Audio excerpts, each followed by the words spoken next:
What's going on, everyone? So I haven't done a Gist of Tips video in a very long time, and the red fishing has been on fire here lately. So what better time for me to give you my tips and techniques on how to catch summertime redfish.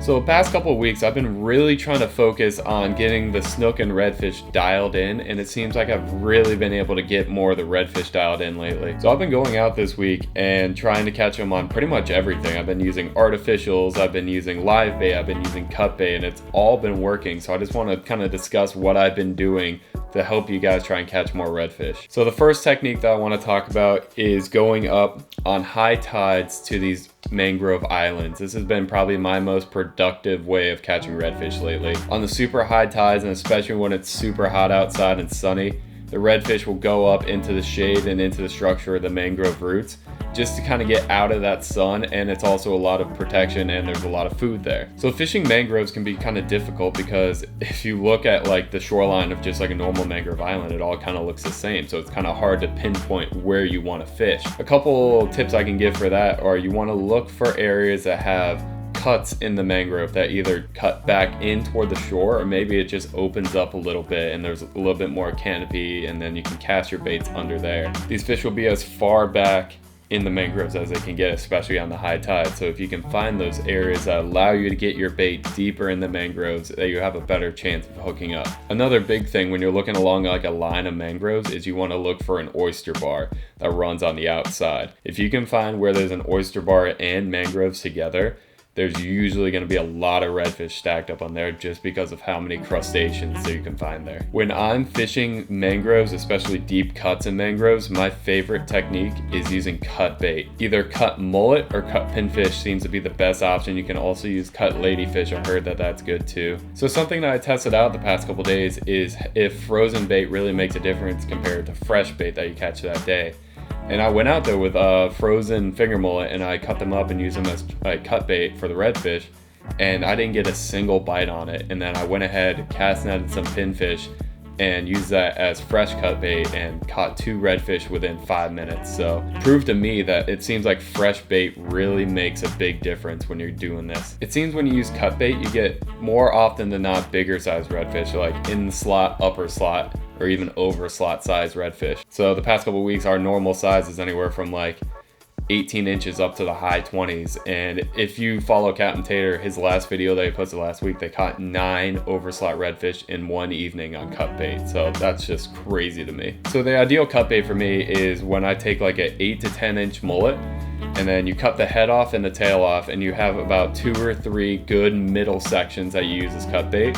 And then all you do is you hook that onto about like a 2, 3, 4-0 circle hook. And you have about, I usually use 25-pound leader, and you cast it out underneath these mangroves, and you just want to let it sit there. If you can get it deep in the mangroves in those cuts, you just want to cast it in there and just let it sit there and just try and be as still as you possibly can and wait for the bite to happen and your lines to start going. So when you're doing this, you really need to make sure you have the right tackle so you can pull them out of the mangroves before they tangle you up.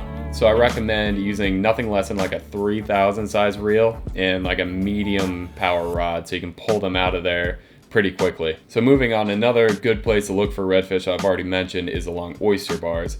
And I've been getting a lot of redfish on artificials off oyster bars in the past couple weeks, either using a DOA cow in like a greenback color on a 1/8 ounce jig head, or I've been using the hyperelastic dart spin on like a 1/4 ounce jig head. The redfish really seem to be stacked up on the edges of the oyster bars, so you want to make sure you make your cast past the oyster bar and work it near the edge, and it seems that they're either coming off or coming toward the oysters or something, but it seems like it hammered right on the edge of the oyster bars. Another big thing that we've been doing is using live bait, either live greenbacks or pinfish, and that seems to be working really well lately. My buddy Jordan went out with me and he casted his greenback at a school of mullet. That's another big thing. If you can find schools of mullet, sometimes redfish are tied in with them. So usually casting a bait toward the mullet, one will pick it up doing that, and that's what happened here. My buddy Jordan cast it out to the school of mullet, and this redfish ate this greenback within 5 seconds of it hitting the water, and he got it to the bows 26 inches. It was a solid fish. So if you're going out anytime in the summer and you need like recommendations on what to do to try and catch some redfish, my main thing would say, if it's high tide, go for mangroves. Try and get as deep in the mangroves as you can. Using cut bait is probably your best option, cut mullet or pinfish, and you will catch some redfish if you do that. And if you're kind of like a midway or like a lower tide, look for some oyster bars or look for some grass flats that are holding schools of mullet. And you can cast either live bait using greenbacks, pinfish, you can even use shrimp. I haven't been doing that lately, but that'll definitely work. Or using artificials, where I would recommend a DOA cow is my #1 choice, and then hyperelastic dart spin, and also topwater lures.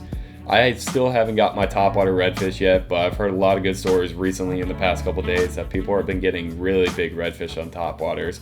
So like a Zara spook or anything like that, usually in bone color, or maybe bone color and white and red, work really well too. Thank you guys for watching this video. Hopefully this helps you go out and catch more redfish in these hot summer days. And also let me know if you want me to do more videos like this where I just kind of sit down and talk about what's been working well for me recently. Maybe just do like a little bit of like a fishing report every like month or something. If you guys enjoyed this video, make sure to give it a thumbs up. That would really mean a lot to me.